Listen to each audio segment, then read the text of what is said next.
Praise the Lord. என் பேர் Deborah. BSc nursing இப்போ தான் முடிச்சிருக்கேன். 2020 கோவிட் டைம் ஆரம்பிச்சிரு. அப்புறம் நான் 12th ஸ்டாண்டர்ட் முடிச்சுட்டு எல்லாருக்குமே ஒவ்வொரு ஆசை இருக்கும். நான் நெக்ஸ்ட் இது படிக்க போகிறேன், அது படிக்கணும், இல்லை பெற்றவங்களுக்கு அந்த ஆசை இருக்கும். எனக்கு என்ன பண்ணனே தெரியாமல் தான் இருந்தேன். 12th வரையும் முடிச்சிட்டோம். இதுக்கப்புறம் என்ன படிக்க போகிறோம், வீட்டில் கேட்டால் இஷ்டம்னு சொல்லிட்டாங்க. எனக்கு என்ன பண்ணேன்னு தெரில. நான் எதுவும் பிளான் என்கிட்ட எதுவும் கிடையாது. எனக்கு நீங்கள் ஒரு பிளான் வச்சுருப்பீங்க, உங்களுக்கு என்ன தோணுதோ அதை நான் அக்செப்ட் பண்ணிக்கிறேன். அப்படி தான் நான் ப்ரேயர் பண்ணேன். அடுத்து என்ன பண்ண போகிறோன்னு தெரியாமல் திடீர்னு ஒரு நாள் எனக்கு நைட்டு சும்மா உட்காந்துன்னு டக்குன்னு எனக்கு தோணுச்சு, சரி நர்சிங் படிப்போம். அதை பற்றி எந்த காலேஜில் இருக்குது நர்சிங், நம்ம ட்ரிச்சில் இருக்கா, எந்த காலேஜில் எப்படி படிக்கணும், எத்தனை வருஷம் கோர்ஸ், எவ்வளோ ஃபீஸ் ஆகும், எதுவுமே தெரியாது. சும்மா ஃபோன் பண்ணி கேட்டேன். ஒரு 2-3 காலேஜில் வீட்டிலன்ட்டு சும்மா நான் ஃபோன் பண்ணி கேட்டேன். அப்புறம் நானாகவே வீட்டில் சரி இந்த மாதிரி படிக்கிறேன், கேம்ஸில் தான் படித்தேன், கேம்ஸில் படிக்கிறேன் அப்படின்னு சொன்னேன். அதுக்கு எங்கள் வீட்டில் ஓகேன்னு சொல்லிட்டாங்க. ஆனால் அந்த அளவு வசதி இல்லைன்னு எனக்கு நல்லாவே தெரியும். ஒரு வருஷத்துக்கு 2 லட்சம்னாலும் எனக்கு ஃபுல்லாக ஆச்சு. 4 வருஷம் கோர்ஸ், அதுவும் பிஎஸ்சி தான் நான் படிப்பேன் அப்படின்னு கேட்டேன். அதுக்கும் சரின்ட்டாங்க. ஏன்னா நம்ம எது கேட்டாலும் சரின்னு சொல்கிறாங்களே. வீட்டில் எந்த ஒரு ஃபெசிலிட்டிஸுமே இல்லை. வீட்டில் தங்க கூட இடம் இல்லை, குட்டியோட இடம் இருக்குது. எப்படி நம்ம கேட்டோன்னே வீட்டில் சரிங்கிறாங்க. ஆச்சரியமாக இருந்துச்சு. இப்போ வரையும் அந்த இடத்துல எனக்கு நடந்த எல்லாமே ஒரு மேஜிக்காக தான் இருந்துச்சு. எந்த இடத்துலையும் என்னை அசிங்கப்பட்டு நிற்க வைக்கல ஏசப்பா. தெரிஞ்ச ஆன்சருக்கு ஆன்சர் பண்ண முடியாமல் ஒரு தடவை ப்ராக்டிக்கலில் நின்னேன். அந்த மேம் என்னை அவ்வளோ திட்டினாங்க. ஒரு 6 months அதே மேம் கையால் நான் ஒரு அவார்டு வாங்கினேன். எனக்கு அது அவ்வளோ சந்தோஷமாக இருந்துச்சு. என்னது இவ்வளோ டிஃப்ரெண்ட்டாக இருக்கே. ட்ராவலிங்னா அவ்வளோ பிடிக்கும். ஆனால் எங்கேயுமே நான் வீட்டிலேருந்து வெளியே போனதே கிடையாது. வீட்டுக்குள்ளே மட்டும்தான் இருப்பேன். ஸ்கூலுக்கு போய் காலேஜ், வீடு, வேறு எங்கேயுமே நான் போனதில்லை. ஆனால் இங்கேருந்து காலேஜ் மூலயமா நான் டெல்லி வரையும் அவர் ஃப்ளைட்டில் என்னை கூட்டிகிட்டு போக ஹெல்ப் பண்ணார். அதெல்லாம் எப்படி நடந்துச்சுன்னே எனக்கு தெரியல. அதுக்கு அமௌண்ட் எப்படி கிடச்சுன்னு தெரியலை. நான் போயிட்டு வந்தேன். 1 week அங்கே ஃபுல்லாக இருந்தேன். அங்கேருந்து ராஜஸ்தான், டெல்லி, ஆக்ரா எல்லா இடமும் நான் சுற்றி பார்த்தேன். நான் சின்ன பிள்ளையாக இருக்கும்போது எங்கெல்லாம் போகணுன்னு ஆசைப்பட்டேனோ அந்த எல்லா இடத்துக்கும் எஸ்பா என்னை கூட்டிகிட்டு போய் அவ்வளோ சுகமாக ஏசி பஸ்ஸில் அவ்வளோ கம்ஃபர்டபுளாக என்னை எதுக்குமே ஏங்க வைக்காமல் என்னை வழி நடத்தினார். இப்போ முடிச்சுட்டு ஃபைனல் இயர் வரையும் இன்டர்ன்ஷிப் எல்லாம் முடிஞ்சு காலேஜ்லேருந்து இன்டர்வியூ பண்ணாங்க. அப்போ கூட எல்லாருக்கிட்டையும் ஒரு பிளான் இருந்துச்சு. நான் ஃபாரின் போகணும், நான் இந்த எக்ஸாம் எழுதணும், இந்த ஹாஸ்பிட்டலுக்கு போகணும், வேறு ஊருக்கு போகணும். எல்லாரும் என்னை கேட்டாங்க, நீ என்ன பண்ண போகிற? எனக்கு தெரியல, எனக்கு எங்கள் அம்மா கூட இருக்கணும் ட்ரிச்சிலே அப்படின்னு நான் சொன்னேன். அதே நான் எஸ்பாக்கிட்ட கேட்டேன். எனக்கு ஹாஸ்டல் இருந்துட்டு என் ஃபேமிலிக்கு நான் கொஞ்சம் டைம் ஸ்பெண்ட் பண்ணணும்னு ஆசைப்பட்றேன். இருந்தாலும் உங்களுக்கு எது விருப்பமோ அதை பற்றி செய்யுங்க. எனக்கு எந்த எக்ஸாம் எழுதணும், கவர்மெண்ட் ஜாப் போகணும், அந்த மாதிரி எந்த இன்ட்ரெஸ்ட்டும் எனக்கு இப்போதைக்கு இல்லை. உங்களுக்கு என்ன தோணுதோ அதை செய்யுங்கன்னு தான் கேட்டேன். அதே மாதிரி இன்டர்வியூவில் செலக்ட் ஆகி போனேன். இங்கே மாக்காவரியிலனா இப்போ 2 weeks நான் ஜாயின் பண்ணேன். எங்கள் கிளாஸ்லேருந்து ஃபஸ்ட்டு ஜாயின் பண்ணுறோம் நானே. இப்போ ஃபஸ்ட்டு சேலரி வாங்க போகிறோம் நானும். போகும்போது எல்லோரும் ரொம்ப இது பண்ணாங்க, அந்த இடத்துக்கு ஏன் நீ போகிற, அங்கே எல்லோரும் ஸ்ட்ரிக்டாக இருப்பாங்க, ரொம்ப வேலை இருக்கும், உன்னால் முடியாது நிற்க அப்படின்னு சொன்னாங்க.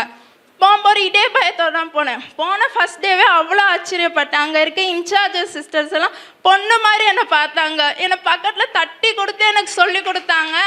அவ்வளோ நல்லா பேசுகிறாங்க, அவ்வளோ சாஃப்டாக பேசுகிறாங்க. மற்றவங்க ஃபோன் பண்ணி சொல்கிறாங்க, எனக்கு இந்த ஹாஸ்பிட்டல் பிடிக்கல, எனக்கு இந்த இடம் பிடிக்கல, ஸ்ட்ரிக்டாக இருக்காங்க, இன்சார்ஜ் சரியில்லை, சிஸ்டர் சரியில்லை அங்கே. ஆனால் ரொம்பவுமே ஆச்சரியமாக இருந்துச்சு. இன்சார்ஜஸ் இவ்வளோ நல்லா பேசுவாங்களா? ஒரு டாக்டர் நம்ம பக்கத்தில் வந்து நம்மளுக்கு சொல்லி கொடுப்பாங்களா?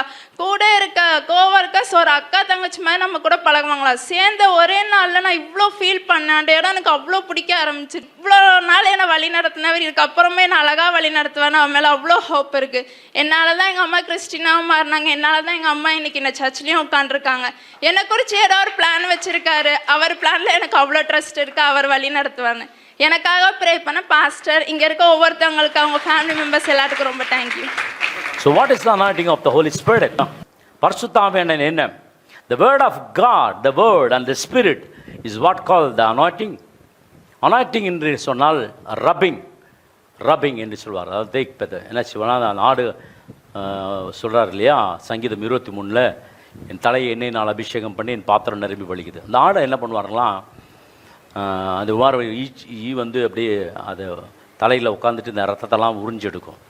அது வரக்கூடாதுன்றதுக்காக அந்த தலையில் என்ன பண்ணுவாங்க, அனாயிட்டிங் அந்த ஆயிலை ஊற்றி தேய்ப்பாங்க. Rubbing, what called rubbing, smear என்று சொல்லப்படுகிறது. நல்ல ஒரு நறுமணத்தை கத்தர் கொடுக்கறது. ஆவியானவர்னா அது ஒரு பர்பஸ், அது ஒரு வேலை செய்வதற்காக உங்களுக்கும் எனக்கும் கொடுக்கப்பட்டது தான் அபிஷேகம். அபிஷேகம் என்று சொன்னால் நான் சொல்கிறேன், திருப்பி நான் சொல்கிறேன், அபிஷேகம் என்று சொன்னால் ஒரு செர்மனி அல்ல, இது ஒரு கொண்டாட்டம் அல்ல. அபிஷேகம் என்று சொல்வது கர்த்தருடைய ஆவியானவர் உங்களுக்குள்ளே வருவது மாத்திரமல்ல, உங்களுக்கு அத்தாரிட்டியும் உங்களுக்கு பவரையும் உங்களுக்கு இந்த பூமியில் ஜீவிப்பதற்குரிய அபிஷேகத்தை கர்த்தர் ஆண்டவர் கொடுப்பார். தாவீது 3 முறை அபிஷேகம் பண்ணப்பட்டார். தாவீது எத்தனை முறை அபிஷேகம் பண்ணப்பட்டார்? 3 முறை. முதல் முறை 1 சாமுவேல் 16ஆம் அதிகாரம் 13ஆம் வசனம். 1 சாமுவேல் 16, 13 எடுத்து வாசிக்கலாம். அப்பொழுது சாமுவேல் தைல கொம்பை எடுத்து அவனை அவன் சகோதரர் நடுவிலே அபிஷேகம் பண்ணினான். முதல் அபிஷேகம் சகோதரர் நடுவிலே அபிஷேகம் பண்ணினார். அந்நாள் முதற்கொண்டு கர்த்தருடைய ஆவியானவர் தாவீதின் மேல் வந்து இறங்கி இருந்தார். அன்னையிலிருந்து தான் கர்த்தருடைய ஆவியானவர் வர ஆரம்பிச்சார். இன்னைக்கு உங்க மேல கர்த்தருடைய ஆவியானவர் வரப்போகிறார். இந்த டெபரா சொன்னதை பார்த்தீங்களா? இது எல்லாமே ஆவியானவர் வழி நடத்தல் தான், யாரும் கைட் பண்ணல. இந்த மாதிரி ஒரு கைட்லைன்ஸ் கொடுக்கறது யாருன்னா ஆவியானவர் தான். ஆமென், ஹல்லேலூயா. சரி, நான் சொன்னேன் இந்த அபிஷேகம் எதற்கு என்று சொன்னால் இட் சிம்பலைஸ், இது ஒரு ராஜா அப்படின்னு. சில நேரத்தில் அபிஷேகம் தீர்க்கதரிசிகளுக்கு பண்ணுவாங்க. எதற்கு என்று சொன்னால் சிம்பலைஸ், நீ அடையாளமாக உங்களை அடையாளமாக ஆண்டவர் வைத்திருக்கார். இது நான் சொல்றது பழைய ஏற்பாட்டில். 2வது முறை தாவீது அபிஷேகம் பண்ணப்பட்டார்.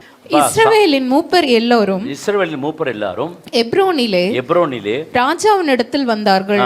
தாவீது ராஜா எப்ரோனிலே கர்த்தருக்கு முன்பாக அவர்களோட உடன்படிக்கை பண்ணின பின்பு அவர்கள் தாவீதை இஸ்ரவேலின் மேல் ராஜாவாக அபிஷேகம் பண்ணினார்கள். இஸ்ரவேலின் மேல் ராஜாவாக அபிஷேகம் பண்ணினார். 2ஆம் முறை 2 சாமுவேல் 2ஆம் அதிகாரம் 4ஆம் வசனம்.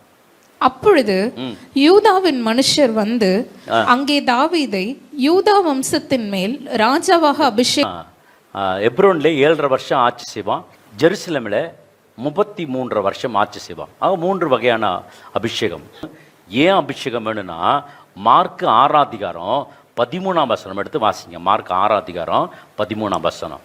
அநேகம் பிசாசுகளை துரத்தி அநேகம் நோயாளிகளை எண்ணெய் பூசி சொஸ்தமாக்கினார்கள். என்ன பண்ணாங்களா? எண்ணெய் பூசி. அப்ப எண்ணெய்ன்றது இருக்கு பாருங்க, இதுலயும் வருது, நியூ டெஸ்ட்மெண்ட்லயே வந்துருச்சு. அதே மாதிரி யாக்கோபுலயும் வரும். 5ஆம் அதிகாரம் 14, 15 படிச்சீங்கன்னா எடுக்க வேணாம். அதுல பாத்தீங்கன்னா அவர் சொல்வார், எண்ணெய் பூசி நாங்கள் ஜெபம் பண்ணுவோம். எண்ணெய் பூசி மூப்பர்கள் வரவழைத்து அவர்களை கர்த்தருடைய நாமத்தினாலே அவர்களுக்கு எண்ணெய் பூசி அவனுக்காக ஜெபம் பண்ண கடவர்கள் அப்படின்னு ஆவியானவர் சொல்றார். ஆகவே இந்த oil represent the holy spirit. நான் சொல்றேன், ஆயில் எதை குறிக்கிறது சொன்னால் பரிசுத்த ஆவியானவர் குறிக்கிறது. எனக்கு கர்மியல் அது மாத்திரமல்ல, அது ஒரு விசுவாசத்தை குறிக்கிறதா இருக்கிறது. இனி உங்கள் வாழ்க்கையில் உங்கள் குடும்பத்தில் சிக்னஸ் வராது.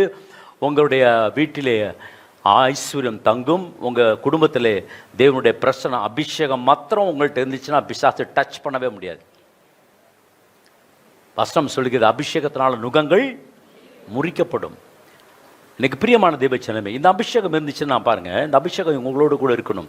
அப்போஸ்தலர் 10ஆம் அதிகாரம் 38ஆம் வசனம் படிச்சீங்கன்னா அதுல சொல்லியிருப்பாரு, இயேசுவானவர் நசரேயனாகிய இயேசு தேவன் பரிசுத்த ஆவியினாலும் வல்லமையினாலும் அபிஷேகம் பண்ணினார். என்னவா?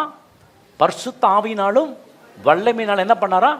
அபிஷேகம் பண்ணா. அவருக்கு எண்ணெய் ஊற்றி தான் அபிஷேகம்லாம் பண்ணல. இப்போ என்ன அபிஷேகம்னா எண்ணெய் ஊற்றி தான் அபிஷேகம் வரணுன்ற இல்லை, இன்னைக்கு ஆட்டோமேட்டிக்காக வரும். யோவேல் 2:28 நீங்கள் படிச்சீங்கன்னா, மாம்சமான யாவர் மீது என் ஆவியை ஊற்றுவேன், ஆவியை ஊற்றுவேன். இந்த ஊற்றுறது எது குறிக்கிறதுன்னு சொன்னால் இது பரிசுத்த ஆவியானவரை குறித்து சொல்லப்படுகிறதா இருக்கிறது. So when you surrender to the Lord God, ஆண்டவருக்கு உங்களை நீங்கள் அர்ப்பணிக்கும் பொழுது கர்த்தர் உங்களுக்கு அபிஷேகம் தருவார், அந்நிய பாஷை வரங்களை தருவார், ஞானத்தை தருவார், ஐஸ்வர்யத்தை தருவார். எனக்கு ஆண்டவரே பிஸ்னஸில் அனாயிட்டிங் வேணும், ஆண்டவரே கர்த்தாவே எனக்கு டெலிவரன்ஸ் அனாயிட்டிங் வேணும், எனக்கு ப்ராஃபட்டிக்கல் அனாயிட்டிங் வேணும், எனக்கு அஷர்ஸ் அதாவது சர்ச்சில் ஊழியம் செய்வதற்கு அனாயிட்டிங் வேணும். மோசேக்கு இருந்த அபிஷேகம், யோசுவாக்கு இருந்த அபிஷேகம், இப்படி அவங்களுக்கெல்லாம் இருந்த அபிஷேகம் அப்படிலாம் இல்லை. ஒரே அபிஷேகம் தான் எல்லா வேலையும் செய்யும். ஆமென், ஹல்லேலூயா. இந்த அபிஷேகம் பிசாசை மாத்திரம் தான் துரத்தும். அப்போ நோயாளிகளை துரத்தாது, சுகப்படுத்தாது. அப்படி இல்லை. இயேசுவானவர் பரிசுத்த ஆவியினாலும் வல்லமையினாலும் நிறைந்திருந்தபடினால. அந்த வசனம் என்ன சொல்லுதுன்னா, அப்போஸ்தலர் 10:38 படிங்க, என்ன சொல்லுதுன்னு பாருங்க. நசரேயனாகிய இயேசுவை தேவன் பரிசுத்த ஆவியினாலும் வல்லமையினாலும் அபிஷேகம் பண்ணினார். தேவன் அவருடனே கூட இருந்தபடியினால் அவர் நன்மை செய்கிறவராயும். என்னமா அபிஷேகம் உங்கள்ட்ட இருந்துச்சுன்னா நீங்க நன்மை செய்கிறவராய் இருப்பீர்கள். பிசாசின் வல்லமையில் அகப்பட்ட யாவரையும் குணமாக்குகிறவராயும் சுற்றி திரிந்தார். அபிஷேகம் வாங்கிட்டு வீட்டுல உட்கார்ந்துட்டு தூங்குறதுக்காக இல்ல, அவர் என்ன சுற்றி திரிந்தாராம். பிசாசின் வல்லமையில் அகப்பட்ட யாவரையும் குணமாக்குகிறவராயும் சுற்றி திறந்தார். அபிஷேகம் இருந்தால் தான் ஜெபிக்க முடியும், அபிஷேகம் இருந்தால் தான் ஆலயத்துக்கு வர முடியும், அபிஷேகம் இருந்தால் தான் வேதம் வாசிக்க முடியும், அபிஷேகம் இருந்தால் தான் பிசாசை ஜெயிக்க முடியும். பிரியமான தேவ ஜனமே, உங்கள் வாழ்க்கை பரிசுத்தமாக மாறணுமா? if you want to live a holy spirit, holy life, பரிசுத்தமான வாழ்க்கை, sanctified life, பரிசுத்தமுள்ள வாழ்க்கை வேணும்னா உங்களுக்குள்ளே எனக்குள்ளே என்ன வேணும்னு சொன்னால் அபிஷேகம் வேணும். அந்த அபிஷேக நுகங்களை முறிக்கும். அது என்ன செய்யும் என்று சொன்னால் அதுக்கு அத்தாரிட்டி இருக்கிறது. இதுக்கெல்லாம் ஒரு ஃபார்மலாக ஒரு செமினார் போய் அட்டன் பண்ணிட்டு வந்துட்டா அபிஷேகம் வந்துருமா? No no no no no no. ஒரு 10 நாள் செமினார் அங்கே போய் அட்டன் பண்ணிட்டா அபிஷேகம் வந்துருமா? நான்லாம் போய் பார்த்துட்டேன், எல்லா செமினாரும் அட்டன் பண்ணிட்டேன். திருப்பத்தூரில் சாம்ஜபத்துரா அவர்களுடைய மீட்டிங் இருந்தப்பையும் ஃபாதர் பிரெக்மான்ஸ்லையும் திருப்பத்தூரில் போய் உட்காந்து அட்டன் பண்ணி 10 நாள் 20 நாள் வந்துட்டு அந்த நேரம் வரைக்கும் இருக்கும். அதுக்கப்புறம் வந்த பிறகு அது திருப்பி எல்லாம் மறைஞ்சு போயிடும். ஆனால் ஒன்று என்னென்னா, நீங்கள் தனியாக அவங்க வீட்டில் உட்காந்து ஜெபிக்க துதிக்க ஆராதிக்க கர்த்தருடைய ஆவியானவர் உங்கள் மேல் நிரந்தரமாக தங்குவார். ஆமென். எந்த பில்டப்பும் வேண்டாம், ஆண்டவர் சமூகத்தில் வந்துட்டுனா போதும், கர்த்தர் அவர் கொடுக்க ஆரம்பிச்சிருவார். அங்கே போய் நான் கேட்டுக்கிறேன் சொல்லுவாங்க, அக்னி ரதம் அப்படின்பாங்க. என் மீட்டிங்லாம் நடக்குது பாருங்கள், அக்னி ரதம் அப்படின்னா அக்னி ரதம் இங்கே பார்க்க தான் போகாத அக்னி ரதம் இல்லை, நீங்கள் உங்களுக்குள்ளே ஆண்டவர் இருக்கிறார். நம்புறவங்க ராமன் சொல்லுங்கள், உங்களை ஆண்டவர் அபிஷேகப்பார். நம்புறவங்க ராமன் சொல்லுங்கள். நான் அந்த செமினார் போனால் தான் அந்த ஆசீர்வாதம் வரும். என்கிட்ட இருக்கார். அவுட்ட போனால் வர்ஷிப் அனாயிட்டிங் வரும், இவுட்ட போனால் ஹீலிங் அனாயிட்டு வரும். ஆண்டவர் அப்படியே பிரித்து வச்சுருக்காரு. ஏசு கிறிஸ்து அப்படியே பிரித்து வச்சுருக்காரு. இல்லை அவுட்ட எல்லாமே இருந்துச்சு இல்லையா? அவுட்ட போகிற சுகமளிக்கிற வல்லம் இருந்துச்சு, பிசாசு துரத்துற வல்லம் இருந்துச்சு. அவங்க பேசுவதற்கு ப்ரீச்சிங்க்கு ஒரு அனாயிட்டிங் வேணும். இந்த ப்ரீச்சிங்க்கு ஒரு அனாயிட்டிங் வேணும். இதெல்லாமே மொத்தத்தில் இருக்கிறது கர்த்தருடைய ஆவியானவர் உங்கள் மேலே இறங்கிட்டா கர்த்தர் கொடுப்பார். ஆமென், ஹல்லேலூயா. ஆகவே பிரியமான தேவச்சனமே, வசனம் சொல்லுகிறது, கர்த்தராகிய தேவனுடைய ஆவியானவர் என்மேல் இருக்கிறார். ஆகவே தரித்திரத்துக்கு சுவிசேஷம் சொல்லும்படி கர்த்தரனை அபிஷேகம் பண்ணினார் என்று சொல்லி ஏசாயா 61:1 சொல்லப்பட்டிருக்கும். அதுக்கப்புறம் லூக்கா 4:17-19 சொல்லப்பட்டிருக்கும். So you and I need, என்ன வேணும் என்று சொன்னால் அபிஷேகம். சொல்லுங்கள், ஐ நீட், எனக்கு அபிஷேகம் தேவை. சொல்லுங்கள், எனக்கு அபிஷேகம் தேவை. சொல்லுங்களேன், எனக்கு அபிஷேகம் தேவை. ஆமாம். ஆகவே பிரியமான தேவச்சனமே, அனாயிட்டிங் பிரிங்ஸ் ஹீலிங். அனாயிட்டிங் என்ன பண்ணுன்னா ஹீலிங் கொடுக்கும். Anointing brings deliverance. Anointing brings powerful preaching. ப்ரீச்சிங்லேயே ஒரு பவர்ஃபுல் இருக்கும். நீங்கள் அபிஷேகம் பெற்றவருக்கும் அபிஷேகம் பெறாதவர்களுக்கும் கொடுக்குற செய்தியை நீங்கள் நன்றாக அறிந்து கொள்ளலாம். அபிஷேகம் பெற்றவரோட ப்ரீச்சிங் பார்த்தீங்கன்னா வண்டர்ஃபுல்லாக இருக்கும், ஃபயர்ஃபுல்லாக இருக்கும். ஆனால் அபிஷேகம் இல்லாதவர்கள் பிரசங்கிக்கும் பொழுது அது டம்மியாக இருக்கும், அது ஒர்க் அவுட்டாக ஆகாது. பிரியமான தேவச்சனமே, இன்றைக்கி கடைசி கால அபிஷேகத்தில் நீங்கள் நானும் இருக்கிறோம். 5 இன்க்ரிடன்ஸ், அதாவது அபிஷேகம் எண்ணெய் உருவாக்குறதுக்கு 5 வகையான இன்க்ரிடன்ஸ்லாம் சேர்த்து அதை அந்த அபிஷேகத்தை ஊற்றுவாங்க. அது அவ்வளோ ஸ்மெல்லாக இருக்கும், ரொம்ப பியூட்டிஃபுல்லாக இருக்கும்.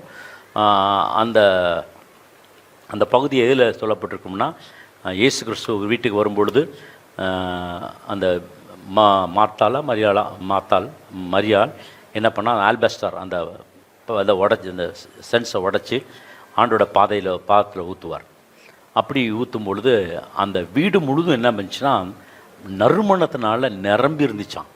அபிஷேகம் நீங்கள் போகும்பொழுது உங்களை சுற்றிலும் தேவனுடைய பாதுகாப்பு இருக்கும். நம்புறவங்க ஒரு ஆமென் சொல்லுங்கள். அபிஷேகம் பெறாதவரை பிசாசுக்கு இலக்காயிருவோம். ஆனால் அபிஷேகம் பெற்றவர்களுக்கு உங்கள் சுற்றிலும் பார்த்தீங்கன்னா ஆண்டோட பிரசன்னம், தேவ பிரசன்னம் இருக்கும். உங்களோடு கூட தேவ தூதர்கள் இருப்பார்கள். ஹல்லேலூயா. சங்கீதம் 92:10 சொல்லுது, என் கொம்பை காண்டாமிருகத்தின் கொம்பை போல உயர்த்துவி. ஆண்டவர் உங்களை உயர்த்த போறார். நம்புறவங்க ஆமென் சொல்லுங்களேன். ஆனால் என்ன கண்டிஷன்னா புது எண்ணெயினால புது எண்ணெயால் அபிஷேகம் பண்ணப்படுகிறீர். ஆகவே பிரியமான தேவச்சனமே, புதிய எண்ணெயின் அபிஷேகத்தின் வல்லமை உங்களுக்கு வேண்டும். அது எப்படி வேணும்? கடையில் போய் வாங்க முடியுமா? முடியாது. உங்கள் வீட்டில் உட்காந்து நீங்கள் ஜெபம் பண்ணுங்க, கர்த்தர் உங்களுக்கு அபிஷேகத்தை கொடுப்பார். ஆமென். 2 ராஜாக்கள் 2ஆம் அதிகாரம் 1ஆம் வசனம். கர்த்தர் எலியாவை சுழல் காற்றிலே பரலோகத்திற்கு எடுத்துக்கொள்ள போகிற போது எலியா எலிசாவோட கூட கில்காலில் இருந்து புறப்பட்டு போனான். அங்க இந்த ஆண்டவர் சொல்லிட்டாரு, எலியா நான் என்ன பண்ண போறேன், உன்னை கூட்டிட்டு போறேன், பரலோகத்துக்கு போறேன். அப்ப யார் கூட இருந்தாங்கன்னா எலிசா இருக்கான்.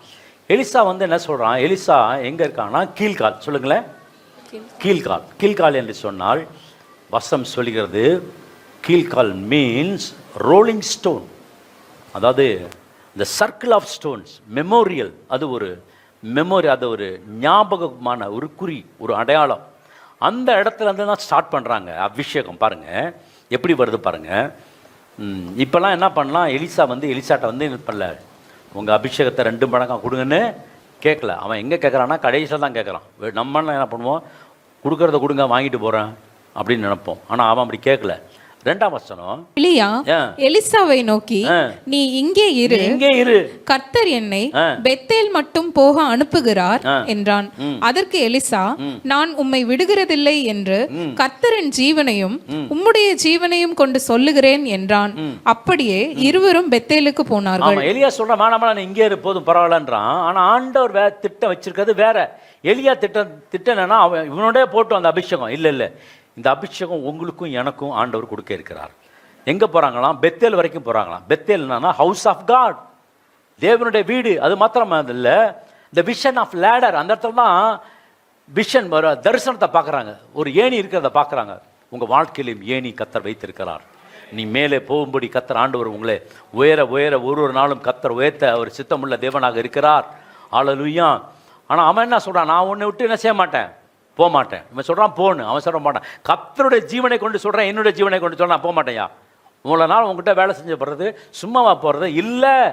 ஒரு பிடிவாதமாக ஜோம் பண்ணுங்க, ஆண்டோட பதில் கிடைக்கும் வரைக்கும் ஜோம் பண்ணுங்க, தேவ சமூகத்தில் ஜோம் பண்ணுங்க. பதில் கிடைக்காம நான் என்ன செய்ய மாட்டேன், எழுந்திருக்க மாட்டேன், நான் விட மாட்டேன், ஃபாஸ்டிங்கை விட மாட்டேன். தானியேல் ஜெபித்தான், ஆண்டவர்கிட்ட இருந்து பதில் கிடைக்கும் வரைக்கும் என்ன பண்ணான், எந்திரிக்க மாட்டேன். அப்படி ஜெபம் பண்ணனால தான் 21 நாள் ஆச்சு. அது 21 நாள் ஃபாஸ்டிங் இல்லை, 21 நாள் ஃபிக்ஸ் பண்ணலை. அவன் ஜெபம் பண்ணிகிட்டே இருக்கான். அது 21 நாள் ஆயிடுச்சு. 21 நாளில் பதில் கிடைச்சதுனால அது 21 நாள் ஃபாஸ்டிங் நம்ம ஆளுங்கெல்லாம் செஞ்சுட்டு இருக்கான். ஆனால் அது இல்லை, அவன் ஜெபிக்க ஆரம்பித்த பொழுது பதில் கிடைத்தது. என்ன செய்கிறான் என்று பார்த்தா, அருமையான தேவச்சனமே, உம்முடைய ஜீவனை கொண்டு சொல்கிறேன். அடுத்த வசனம் அடுத்து வாசிக்கலாம். அப்பொழுது பெத்தேல் தீர்க்கதரிசிகளின் புத்திரர் எலிசாவினிடத்தில் வந்து, இன்றைக்கு கர்த்தர் உனக்கு தலைமையாய் இருக்கிற உன் எஜமானை உன்னை விட்டு எடுத்துக்கொள்வார் என்பது உனக்கு தெரியுமா என்றார்கள். அதற்கு அவன், எனக்கு தெரியும், சும்மா இருங்கள் என்றான். சொல்லுங்க, சும்மா சொல்லுங்க. உங்களை எல்லாம் தூண்டுவாங்க, உங்களை எல்லாம் ஏற்றி விடுவானுங்க. சும்மா ரெண்டுங்க, சும்மா ரெண்டுங்க. அப்பொழுது பெத்தேலில் இருந்து தீர்க்கதரிசிகள்லாம் என்ன பண்ணாங்களாம், அவள் தான் எடுத்துக்கொள்ள போகிறாது, அவள் தான் முடிஞ்சிச்சு உன் ஊழியம், அவதோட அவுட்டு, நீ பேசாம வா எங்கூட சேர்ந்துரு அப்படின்றான். அவன் சொல்கிறான், எனக்கு தெரியும், நீங்கள் சும்மா இருங்க. யாராவது சொன்னால் எனக்கு தெரியும், நீங்கள் என்ன பண்ணுங்க சொல்லுங்கள், சும்மா இருங்க.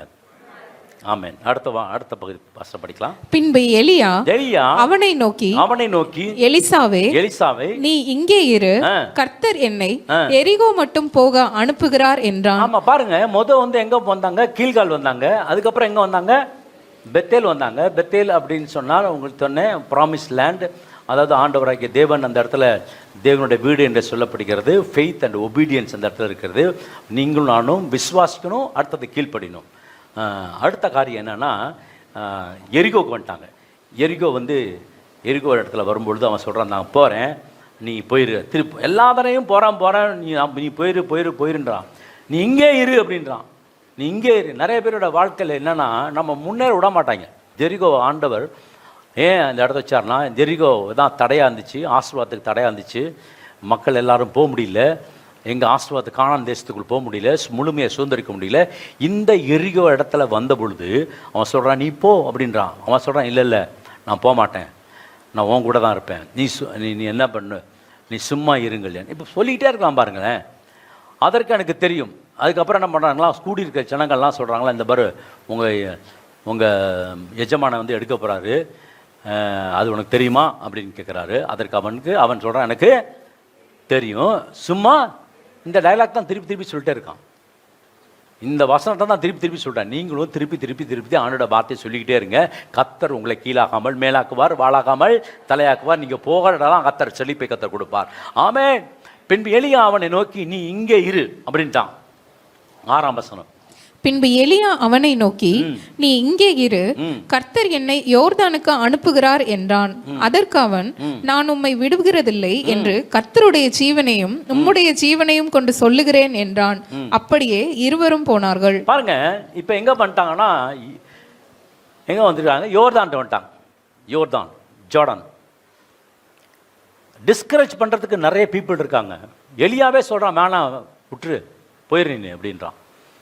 அவன் ஆண்டவனை எடுத்துக்கொள்ள போகிறான்னு அவனுக்கு தெரியும்.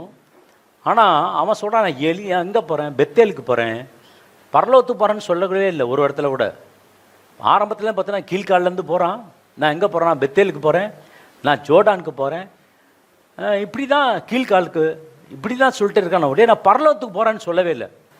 ஆனால் இதுலேருந்து நம்ம கற்றுக்கொண்ட வேண்டிய காரியங்கள், தேவ சமூகத்திலேருந்து பதிலை பெறும் வரைக்கும் உங்கள் இடத்த விட்டு மாறாதீங்க. நின்றார்கள். 7ஆம் வசனம் படிக்கலாம். தீர்க்கதரிசிகளின் புத்திரரில் 50 பேர் போய் தூரத்திலே பார்த்து கொண்டு நின்றார்கள். தூரத்திலே, ஆமா நின்றார்கள். அவங்கெல்லாம் ஒண்ணுமே செய்யல. என்ன பண்றாங்களாம், தூரத்திலே பார்த்து கொண்டு நின்றார்கள். இன்னைக்கு நிறைய பேர் தூரத்துல பார்த்து கொண்டு நிக்கிறீங்க, அதனால தான் ஆசீர்வாதம் இல்லை. ஆனா எலிசா மாத்திரம் என்ன பண்ணா, தூரத்துல பார்த்து கொண்டு இல்லை, எலியாவை ஃபாலோ பண்ண ஆரம்பிச்சிட்டான். நீ எங்க போனாலும் வருவேன், ஜோர்டான் போனாலும் வருவேன், பெத்தேல் போனாலும் வருவேன், கீழ்கால் போனாலும் வருவேன், எரிகோ போனாலும் வருவேன், எங்க போனாலும் வருவேன். ஆனா சில பேர் 50 பேர் தூரத்துல பார்த்து கொண்டு, தெரியும் உங்களுக்குலாம், இவங்களும் வந்திருக்கலாம் இல்லையா, எலிசாவோட வந்திருக்கலாம். ஆனா அங்க வரல. இன்னைக்கு நிறைய பேர் தூரத்துல பார்த்து கொண்டு இருக்கிறீங்க, நீங்க வரல. நீங்க வாங்க, கர்த்தர் உங்களை ஆசீர்வதிப்பார். அவர்கள் இருவரும் யோர்தான் கரையிலே நின்றார்கள். இதை தூரத்தை வந்து பார்த்து கொண்டு, உங்களை தூரத்தை வந்து பார்த்து கொண்டு, எவ்வளோ பேர் பார்க்குறாங்க, உலகம் பார்க்குது, எல்லாம் பார்க்கட்டும். கர்த்தர் உங்களை உயர்த்த போறாருங்க. அவங்க கண்களுக்கு முன்னாடி கர்த்தர் உங்களை உயர்த்த போகிறார். நம்பர் ஒரு ஆமென் சொல்லுங்களேன். கர்த்தர் உங்களை உயர்த்த போகிறார். பிரியமான தேவ ஜனமே, தீர்க்கதரிசி புத்திரர்களை 50 பேர் தூரத்திலே பார்த்து கொண்டு நின்றார்கள். இன்னைக்கு நிறைய பேர் பார்த்து கொண்டிருக்காங்க. கர்த்தர் உங்களை உயர்த்த போகிறார். அடுத்த வசனம் வாசிக்கலாம். அப்பொழுது எலியா தன் சால்வையை எடுத்து முறுக்கி தண்ணீரை அடித்தான். அது இரு பக்கமாக பிரிந்தது. அவர்கள் இருவரும் உலர்ந்த தரை வழியாய் அக்கறைக்கு போனார்கள். எப்படி போனாங்களாம், சால்வையை எடுத்து தண்ணீர் என்ன பண்ணாங்களாம், முறுக்கி. சில வேண்டியதில் முறுக்க வேண்டிய காலத்தில் முறுக்கணும். காதலில் முறுக்குவாங்க பார்த்தீங்களா டீச்சருங்களாம், படிக்கலன்னா. முறுக்கி என்னத்தை அடித்தானா, ஆமாம், எது இருந்ததுனால அடித்தான். எதில் அடித்தான், சால்வை வேணும். உங்களுக்கு எனக்கு சால்வை வேணும், நீதியின் சால்வை வேணும். சால்வை இல்லைன்னா அடிக்க முடியாது. சால்வை வேணும், நீதியின் சால்வை வேணும். ஆண்டோட வார்த்தை உங்கள் குடும்பத்தில் வேணும். பிரிக்க வேண்டிய காரியங்களை பிரித்து விடுங்க. கர்த்தர் உங்களை ஆசீர்வதிக்கிற தேவனாக இருக்கிறார். உலர்ந்த பாதையில் நடக்கும்படி கர்த்தர் செய்வார். யோர்தானை கடந்து போகும்படி கர்த்தர் செய்வார். உங்கள் தேவைகள் எல்லாம் சந்திக்கும்படி கர்த்தர் செய்வார். பிரியமான தேவச்சனமே, என்ன பண்ணாலும் அக்கறைக்கு போனார்கள். 9ஆம் வசனத்தில் கேட்குறான். 9ஆம் வசனம் என்ன கேட்குறான், நான் உனக்கு இவ்வளோ நேரம் எல்லாம் கேட்கல, யோர்தானும் கடந்து வந்துட்டான். இவன் திருப்பி எப்படி போவான், கொஞ்சம் யோசித்து பார்த்தானா. எலியா வந்து சால்வை அடித்து பறந்துட்டாரு, யோர்தானை கடந்து போயிட்டாரு. இவன் திருப்பி எப்படி போவான், கொஞ்சம் யோசித்து பார்த்தானா. அவன் நீந்தி அடிச்சா போகணும், நீந்தியா போகணும். அப்போ கேட்குறான், உனக்கு நான் என்னடா செய்யணும், உனக்கு என்ன செய்யணும் சொல்லு. இதை வீட்டிலே கேட்டிருக்கலாம்ல. சில வேளையில் சில காரியங்கள் உங்கள் வாழ்க்கையில் உடனே நடக்காது. அப்படியே திக்கற்றவர்களாக அப்படியே அலைவோம். ஐயோ ஆண்டவரே காப்பாற்றுங்க காப்பாற்றுங்க காப்பாற்றுங்க. நடக்கவே நடக்காது. முதல் மாதம் அவருக்கு நடக்காது, 2ஆம் மாதம் நடக்காது, 2ஆம் வாரம் நடக்காது, 3ஆம் வாரம் நடக்காது. கடைசியில் ஒரு நாள் ஆண்டவர் உங்களை ஆஸ்வதிக்க ஆரம்பிச்சிருவார். அந்த நேரம் ஆண்டவர் வெயிட் பண்ணுங்க வரதான் உங்களோட நேரம். எலிசா என்ன பண்ணா, வெயிட் பண்ணிட்டே இருந்தான். எங்கே போனாலும் கூட போக ஆரம்பிச்சிட்டான். பெத்தேலுக்கு போனாலும் பெத்தேலுக்கு வந்துட்டான். யோர்தானுக்கு போனாலும் யோர்தானுக்கு வந்துட்டான். அவர் தான் யோர்தானை கடந்தாருன்னா இவனும் யோர்தானை கடக்க ஆரம்பிச்சிட்டான். நிறைய யோர்தானை நீங்கள் கடக்க போகிறீங்க. உங்களுக்காக யோர்தான் பிளக்க போகிறது. நம்புறவங்க ராமன் சொல்லுங்களேன். ஹல்லேலூயா. ஆகவே பிரியமான தேவச்சனமே, கர்த்தர் உங்களையும் என்னை ஆசீர்வதிக்கிற தேவனாக இருக்கிறார். அக்கறைக்கு போனார்கள். நவ் இப்பதான் கேட்கிறார், நான் உனக்கு என்ன செய், நான் உனக்கு என்ன செய்ய வேண்டும் கேள் என்றான். அதற்கு எலிசா, உம்மிடத்தில் ஆவியின் வரம் எனக்கு இரட்டிப்பாய் கிடைக்க வேண்டும் என்று கேட்கிறான். பாருங்க கேள்வி. அதுக்கு தான் அவ்வளோ நாள் வந்திருக்கான். எதுக்குடா அவன் மாதிரி அப்படியே குட்டி போட்ட பூனை மாதிரி சுற்றிக்கிட்டே வரான்னு பார்த்தா கடைசியில் இவன்ட்டு இருக்க அபிஷேகத்தையே கேட்க ஆரம்பிச்சிட்டான். அது சாதாரணமாக இல்லை. எத்தனை மடங்கு உங்களுக்கு ஆண்டவர் இன்றைக்கு 2 மடங்கு அபிஷேகத்தை கொடுக்க போகிறார். ஆமென், ஹல்லேலூயா. இந்த ஒரு டார்கெட் வச்சுக்கணுங்க. எனக்கு 2 மடங்கு என் குடும்பம் ஆஸ்வதிக்கணும், என் பிள்ளைகளை ஆஸ்வதிக்கணும், என் பிள்ளைகளை ஆஸ்வதிக்கணும், என் பிஸ்னஸ் ஆஸ்வதிக்கப்படணும். ஏன்னா நான் போறையிலும் வருகையிலும் கர்த்தருடைய ஆசீர்வாதம் எனக்கு இருக்க வேண்டும். ஜெபிங்க.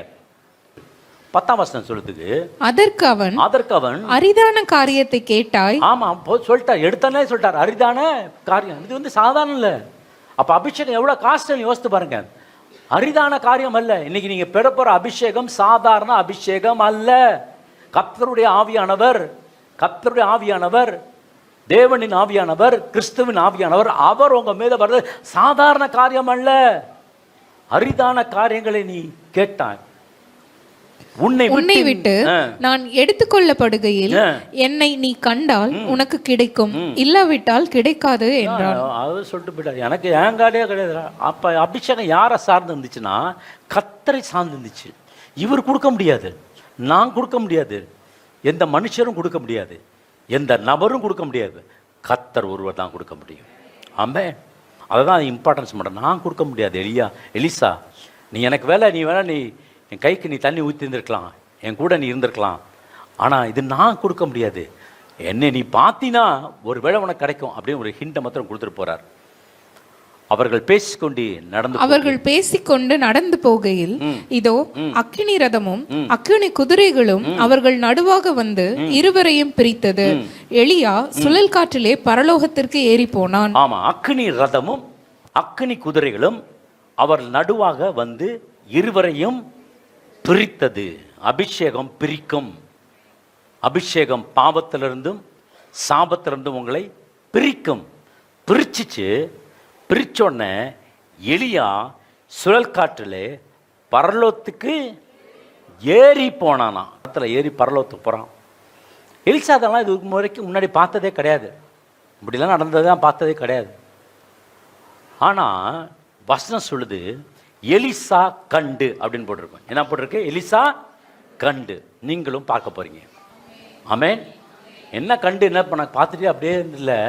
அதை எலிசா கண்டு, என் தகப்பனே இஸ்ரவேலுக்கு ரதமும் குதிரை வீரருமாய் இருந்தவரே என்று புலம்பினான். அவனை அப்புறம் காணாமல் தன் வஸ்திரத்தை பிடித்து 2 துண்டாக கிழித்தான். அவ்வளவு தூரம் வந்தான், பின்னாடி எல்லாம் வந்தான். கில்கால்ல இருந்து வந்தான், பெத்தேலுக்கு போனான், எரியோக்கு போனான், யோர்தானை கடந்தான். ஆனால் என்ன ஒன்றுமே கிடைக்கலங்க, ஆசிர்வதிக்கவே இல்லைங்க. போயிட்டாருங்க அவர் பாட்டுக்கு. ஏன்னா இது அவருடைய வேலை இல்லை. உங்களை என்னை ஆசீர்வதிப்பது, உங்களை என்னை உயர்த்துவது நம் ஆண்டவராக இயேசு கிறிஸ்துவ தான் உயர்த்த முடியும். ஆமென். ஆனால் நீங்கள் என்ன பண்ணணும்னா, எலிசா எப்படி விடாமல் பின் தொடர்ந்தாரோ, மற்றவங்கெல்லாம் வேடிக்கை பார்த்து கொண்டு நின்னாங்க. ஆனால் இவன் வேடிக்கை பார்த்து கொண்டு நிற்கலை, பின் தொடர ஆரம்பித்தான். பின் தொடர்ந்தபடினால சட்டையெல்லாம் கிழிச்சிட்டு அழுகுறான். அந்த டைமில் 13ஆம் வசனம் படிங்க. பின்பு அவன் எலியாவின் மேலிருந்து கீழே விழுந்த சால்வையை எடுத்து திரும்பி போய் யோர்தானின் கரையிலே நின்று போதும். அவன் எலியாவின் மேல் விழுந்த சால்வையை எடுத்து திரும்பி போய் யோர்தான் கரையிலே நின்றான். இப்போ எங்கே என்ன பண்ணி ஆகணும்? யோர்தானை கடந்து வந்தால் தான் மற்ற இடத்துக்கெல்லாம் போக முடியும். ஆனால் என்ன கீழே விழுந்துருச்சு? உங்களுக்காக எனக்காக சால்வை விழுந்திருக்கு. மேல் வீட்டு அறையிலே சால்வை விழுந்தது. 120 பேர் கூடியிருந்த இடத்துல தேவனுடைய சால்வை விழுந்தது. அந்த சால்வை விழும்பொழுது அவன் யாரை? எலியா போடுற குதிரையை பார்க்குறான், அக்கினியை பார்க்குறான், ரதத்தை பார்க்குறான். பார்த்த பிறகு பிரமிச்சடைக்கிறான். இப்படிப்பட்ட வல்லமையா, இப்படிப்பட்ட அபிஷேகமா? இந்த அபிஷேகத்தை தான் கர்த்தர் உங்களுக்கு கொடுக்க போகிறார். ஆமென். ஹல்லேலூயா. எலியா சுழல் காற்றில் ஏறி போனான். இதை பார்க்குறான். அவனை பார்க்கும்பொழுது குதிரையை பார்க்குறான், ரதத்தை பார்க்குறான், அக்கினி ரதத்தை பார்க்குறான். இதெல்லாம் பார்த்தோன்னே அப்படியே பிரமிப்பு அடைஞ்சிடறான். ஆனால் என்ன நடந்துச்சுன்னா, அவர் எதுவுமே சொல்லலையே. ஒரு வார்த்தை சொல்லிட்டு சொல்லியிருந்தா நல்லா இருக்கும். சில பேர் பார்த்தீங்களா மறிச்ச பிறகு சொல்லுவேன், எப்பா ஒரு வார்த்தை சொல்லியிருந்து போயிருக்கலாம்ப்பா, நீ சொல்லிட்டு போயிடலையா கண்ணு, இப்படி போயிட்டியாப்பா, ஒரு வார்த்தை சொல்லிடலாமா, நான் அதை செஞ்சு கொடுத்துருப்பேனே, இதை பயப்பிய நீ சொல்லலையே, நீ சொல்லிட்டு போயேன், எந்திரிச்சு சொல்ல. அவர் தான் செத்து போயிட்டாரு.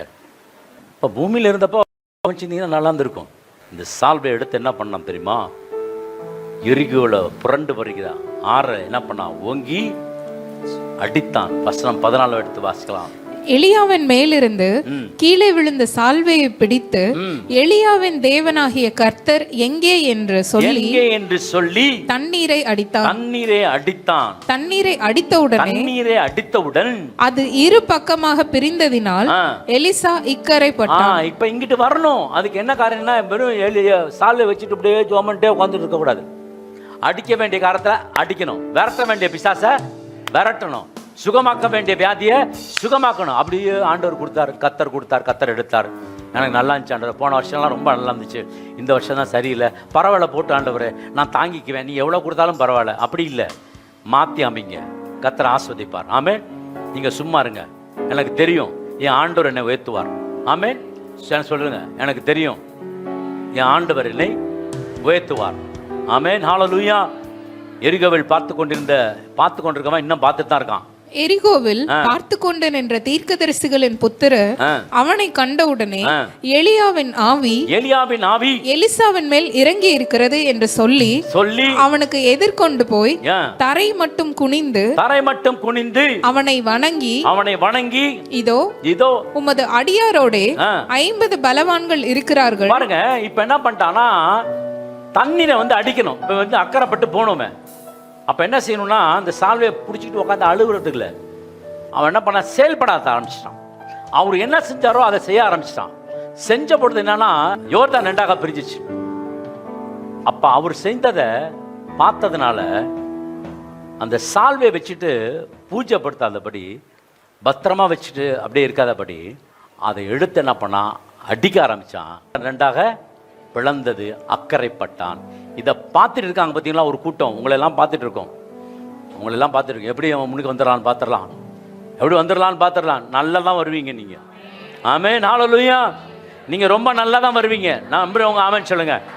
நீங்கள் நல்லா தான் வருவீங்க. ஹல்லேலூயா. நீங்கள் நல்லா தான் இருப்பீங்க. நல்லா தான் கர்த்தர் உங்களை ஆசீர்வதிப்பார். சந்தோஷமா இருக்கீங்களா? இதுக்கு தான் அபிஷேகம் தேவை. உங்களுக்கு எதிராக பிசாசு போராடம் பார்த்தீங்களா, உங்களுக்கு அபிஷேகம் தேவை, நுகங்களை முறிக்க. ஹல்லேலூயா. தலைகளை தாழ்த்தி நம் கர்த்தருக்கு நன்றி செலுத்துவோம். கர்த்தாவே, நன்றியோடு துதிக்கிறோம், சோத்திரிக்கிற கர்த்தாவே, இந்த மார்ச் மாதம் முழுவதும் எங்களை கிருபையாக நீங்கள் காத்து கொண்ட தயவிற்காக நன்றி. ஒவ்வொரு நாள் ஆண்டவரே, ஒவ்வொரு வார்த்தைகளை கொண்டு நீர் எங்களை கட்டி எழுப்பி இந்த மாதம் முழுவதும் ஆண்டவரை வழி நடத்துறீங்களே. கர்த்தர் எங்களுக்காக யாவையும் செய்து முடிப்பார் என்ற வார்த்தைப்படி இந்த 3வது மாதத்தை தேவன் நீங்கள் கிருபையாக நன்மையாக நீங்கள் முடிச்சு கொடுத்ததுக்காக நன்றி. இந்த நாள் ஆராதனையில் ஒவ்வொரு பகுதியும் கர்த்தர் நீங்கள் ஆசீர்வச்சு கொடுத்தீங்களே, நன்றி செலுத்துகிற சுவாமி. அநேகருக்கு ஆண்டவரே, இந்த நாள் பயனுள்ள நாளாக, இந்த கடைசி வாரத்தில் ஒரு அபிஷேகத்தினாக நிரப்பியதற்காக உமக்கு நன்றி சுவாமி. ஆண்டவரே, அபிஷேக நுகத்தை முறிக்கும் என்ற வார்த்தைப்படி ஆண்டவரே, ஆண்டவர் நீச்சல் ஆழத்துக்குள் நாங்கள் கடந்து போக கேட்கப்பட்ட சாட்சிகள் போல் ஆண்டவரே, ஆவியானவருடைய வழியில் நாங்கள் நடக்கும்போது ஆண்டவரே, எல்லா பகுதியிலும் எங்களுக்கு செழிப்பு, வெற்றி, ஆரோக்கியம், நன்மை, கிருபை கடந்து வருவதற்காக உமக்கு நாங்கள் நன்றி செலுத்துகிற சுவாமி. இந்த நாளில் அத்தகைய பலத்தோடு நீர் எங்களை அனுப்பும்படியாக இந்த திருக்கரத்தில் நாங்கள் ஒப்பு கொடுக்கிறோம் ஆண்டவரே. ஒவ்வொரு பலப்படுத்துங்க, இரட்டிப்பான நன்மையினால் நிரப்பி ஒவ்வொரு குடும்பத்துக்கு தேவைகள் சந்திக்கப்பட்டு ஆசீர்வாதம், அபிஷேகம் இவைகள் பெருகத்தக்கதாக கர்த்தர் உதவி செய்யுங்க. உம்முடைய திருக்கரத்தில் எங்களை ஒப்புக் கொடுக்கிறோம். இயேசு கிறிஸ்துவின் வல்லமையுள்ள நாமத்தை கொண்டு நாங்கள் ஜெபிக்கிறோம். எங்கள் ஜீவனும் அன்பும் கிருபை நிறைந்த நல்ல இயேசுவே. ஆமென். ஜெப தேவைக்கு 9894913619.